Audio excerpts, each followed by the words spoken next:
Good morning, my friends. Welcome, welcome. We have a very exciting match today. We have Maybe Lotus's Dan taking on Daniela MS. Exciting match we have here. We have Mono Black versus Green White Aggro. I'm joined by my good friend Mike, aka the Control Freak. Mike, how we doing today? How we feeling about how this match is going to go down? Oh, doing well, doing well. I was just reading over these deck lists again, and I was kind of unsure about the amount of interaction that Daniela was going to have here against things like Blood Chief Ascension. And I'm looking over the list and seeing like copies of Dramoka's command in the main, Great Sable Stag in the sideboard. So I think Daniela's got a good chance of actually getting an aggressive start and getting in under what Dan's trying to accomplish. Yeah, absolutely, absolutely. That's really funny. I didn't think about being able to have a Dramoka's command on a Blood Chief Ascension. That would be pretty goofy and pretty funny. Right. It looks like Danielle's got a pretty aggressive start. There's a couple Fleece Mane Lions, a couple Dauntless Escorts floating around here. So he's going to be getting some power on the board very quickly. That sounds really, really interesting and might actually be able to take advantage of the hand that Dan has right now. Dan has a fairly slow hand. I mean, we just have this turn one Gutter Bones, and we played a Blood Chief Ascension. The only three spells we have left in our hand is Geralf's Messenger, a Grey Merchant of Asphodel, and another Blood Chief Ascension. So, we're really lacking on removal on Dan's side here, so we might get a little bit run over. We'll see, though, because we're going to have a lot of creature combat going on here when we get to land some Geralf Messengers and stuff like that on Dan's side. So we'll see how things progress. Yeah, Daniela just had a hot draw of a Path to Exile. So if Dan's Ooh. going hard on that Geralf's Messenger Yep.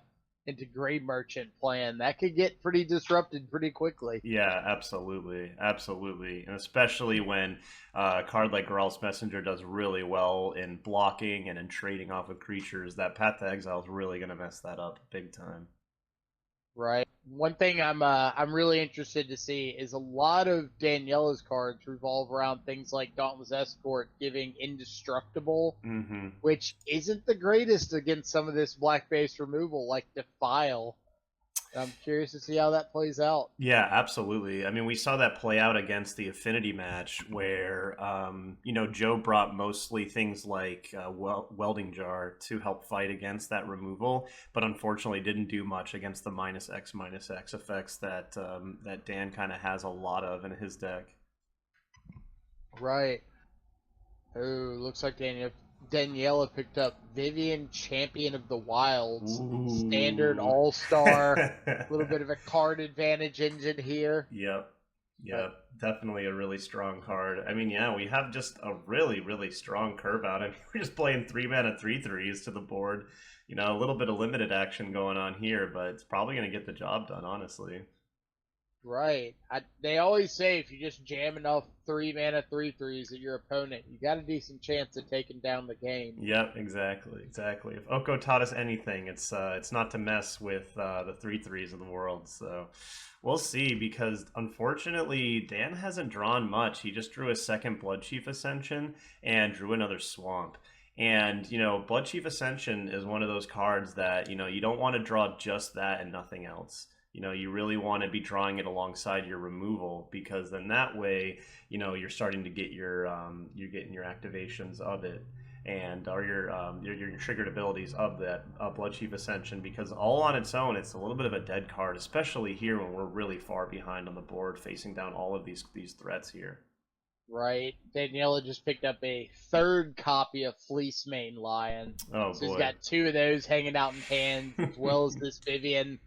Yeah, So I would assume, knowing the deck list, that he right. can see that Dan doesn't have any kind of sweeper in his main deck Nope. and might just go to throw everything out on the board and say, I don't think you can deal with this. Yeah, absolutely. I think that is definitely the move here, and looks like Daniela might be moving towards that. But He's yeah. holding the second copy of Fleece Mane in hand, or the third copy. Mm-hmm. And I don't know if there's a reason for that decision, Is there? but we'll So he see has how it two goes on. cards in hand. It's a Fleece Main Line and the Vivian. Correct. Yeah, I Correct. think you would want to just go ahead and jam, especially when we have open deck lists. You know that there's no fear of any kind of sweeper. Dan's not going to be getting any gotchas here, and if Dan had a gotcha, then that would probably be a disqualification. So you're just kind of a free roll there to play out the fleece main. But I Right. think we're still going to be able to get there. Knowing what's in Dan's hand, as long as Daniela just goes ahead and hits right click attack all, I think we should be just fine here to move on to the second game of this match. All Yeah, right, but yeah. it is interesting to think that a card like Defile here could just make this lethal non-existent. Mm-hmm. Yep, But absolutely. this is kind of what we were wondering about before the game started, right? Daniela just having a fast, aggressive start, Yep. getting in under Dan and powering Absolutely. through. Yeah, absolutely. Well, things get a lot better for Dan post board. Dan has a lot of removal spells and sweepers to bring in. So Dan is kind of sorting some piles right now, considering his options. He's looking at cutting some possibly some gutter bones and some thrall parasites, which I think are really good first things to look at. Maybe cutting, both of those just a little bit underwhelming creatures that are much better in more grindy, control mid range matchups where removal matters. But really, we have to assess our role in both of these, which is that Daniela is the aggressor and Daniela is not looking to grind. And so Dan needs to play a little bit more reactively. Dan needs to reach for a couple more sweepers removal. It's like Dan's bringing in a dragon to the underworld and some Black Sun Zenith. Also, looks like he's eyeing some Massacre Worm potentially to bring in. What about Yeah. Daniela? What does he have access to? What's he looking at his sideboard? So Daniela's looking at like those great Sable Stags, like we mentioned, along with 2 copies of Paladin and Vec, little 2/2 pro black, pro red first striker, modern staple, really. Uh, Looking at those 4 as well as kind of deciding on a copy of Reclamation Sage, but it looks like he's not so interested in some Dauntless Escorts, which makes sense given all the -1/-1 effects out of Dan's side, as well as potentially bringing out 1 copy of Vivian, Champion of the Wilds. It looks like that's what he's going with. Kind of deciding to be a little more proactive on the board, a little less reactive, not worry about combat math so much if your opponent just can't block anything you're swinging with. Right. I think that's pretty smart. I like that. I like that move from Daniela. Really trying to assess his role in the matchup and understand what he needs to do to be able to effectively win the game and play into his deck strengths. Another really interesting element to all of this is, really Bobby's perspective, because right now, with Bobby waiting on this semifinal match to finish, him waiting in the finals, he's really rooting for, I think, Daniela to win, honestly, because with Bobby having a quick, fast creature-based combo deck, he does not want to play against the deck that's running a bunch of defiles and then sideboard removal spells as well. So I think he's definitely looking for Daniela to take this down. And because I would imagine his perception would be that would be his better matchup between these two. Right. Looks like Danielle's got a pretty decent 7. A couple lands, a Bronze-Hide Lion, Great Sable Stag, a couple Wilt-Leaf Lieges, and a Path to Exile. Just needs to hit a couple land drops, and he can put some serious power and toughness on the board. Very What's it looking nice. like over on Dan's side? So Dan was kind of, he was a little bit tanked, I could tell, on this hand because he mulliganed down to 6, but his 6-card hand is not too powerful. It's just double Gifted Etherborn, a Lash Ride, and a Sign in Blood.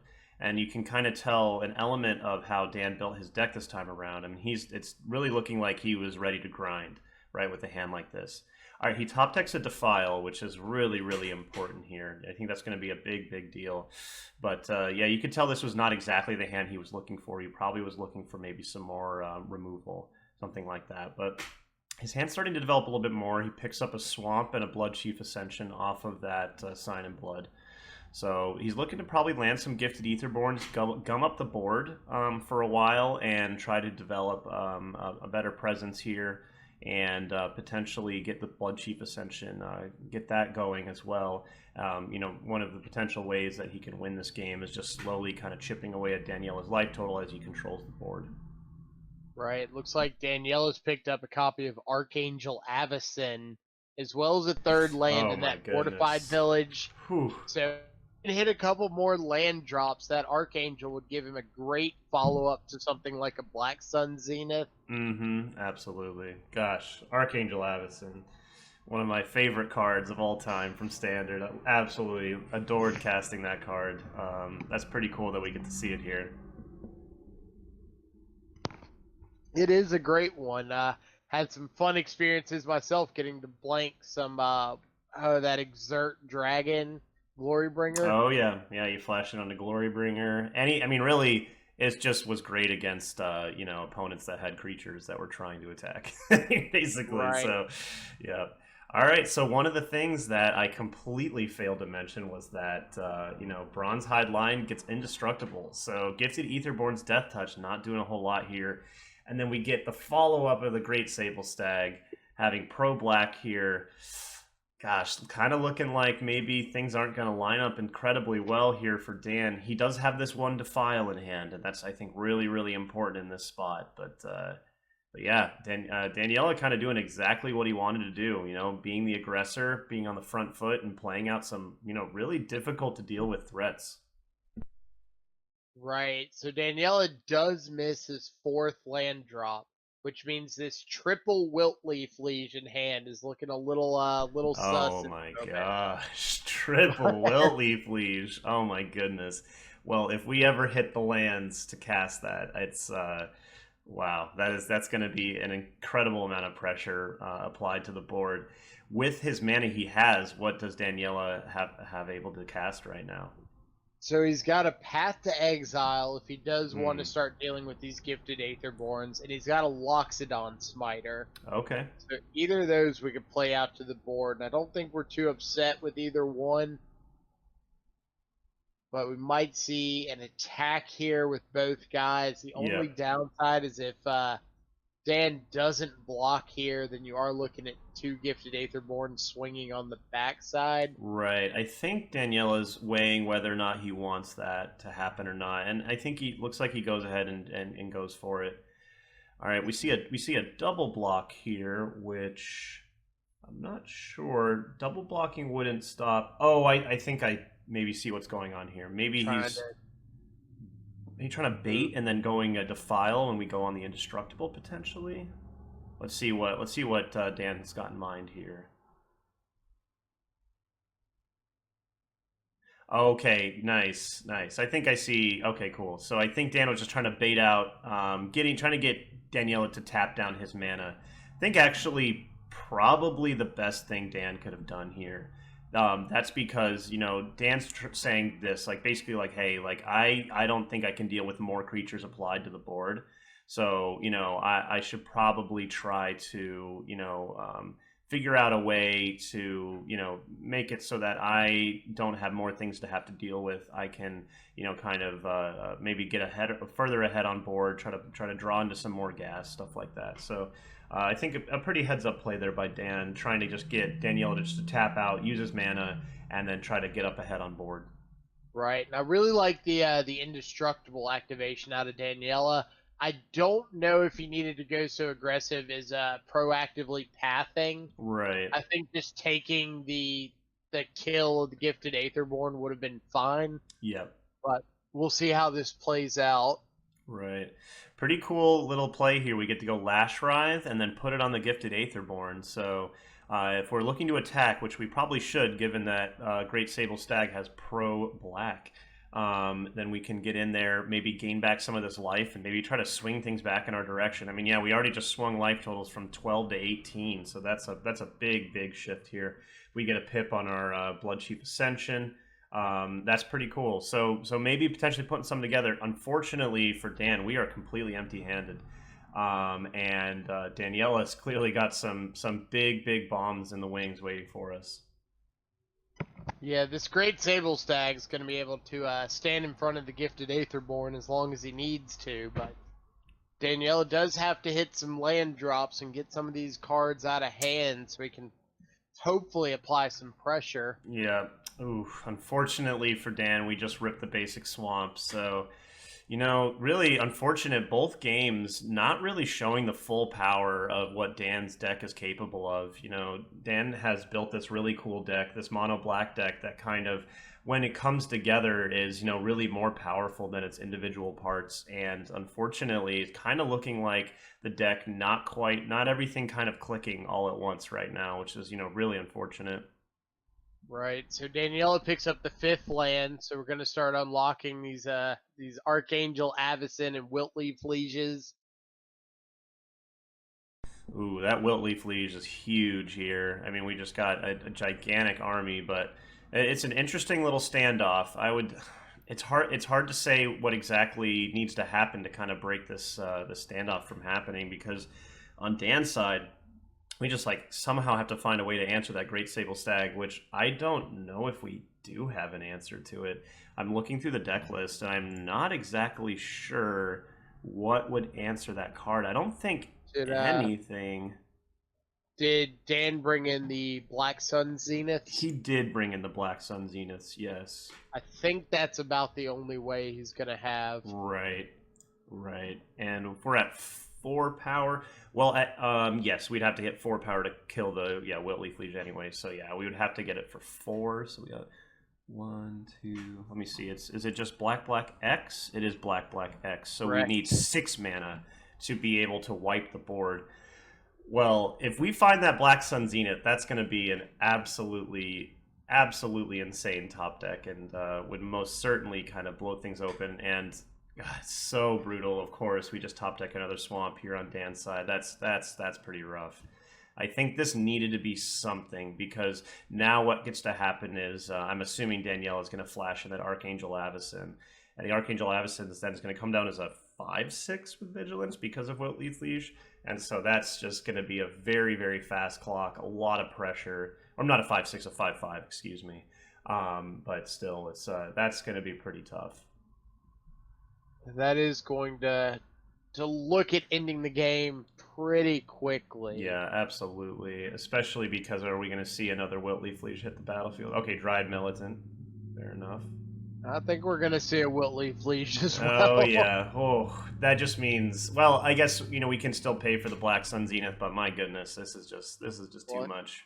He's got to top it this turn, because with the Angel swinging in this turn and the Angel plus the Stag next turn, looking at lethal next turn. Well, the thing is unless I'm missing something, can the Gifted Etherborn still block and gain the life? It's still a 10/11 there on the board with the Lash Writhe. It cannot if it's the Great Sable Stag only swinging through. Oh, I see what you're saying. Black. Yeah. Right. Yep, you're right. All right, well, this might be it then. Let's see what happens, but most likely, as Mike astutely points out, we're going to see the Sable Stag attack with the Archangel Avacyn. And wow, unfortunately, a very quick dispatching of our mono black deck. This green white deck, I think, defying a lot of expectations here.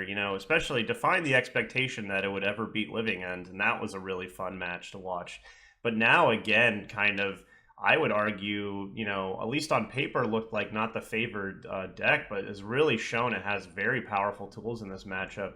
Really showing us that, yeah, maybe this is the deck. So yeah, we could see another Wiltleaf Liege just boosting our creatures even more. My goodness, look at how much power and toughness we have on the board over here on Daniela's side. We have an absolute mad army of green-white creatures coming in. Daniela is scrolling over every card on the battlefield. He's just double-checking. He's not missing anything. Yeah, no, I don't think he's missing anything. Yeah.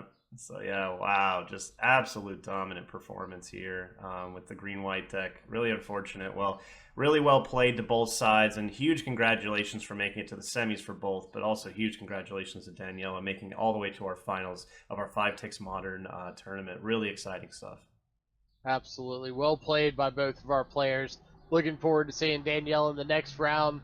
Dan, congratulations for making it so far. Excellent run. Looking forward to seeing what you come up with for the next event as well.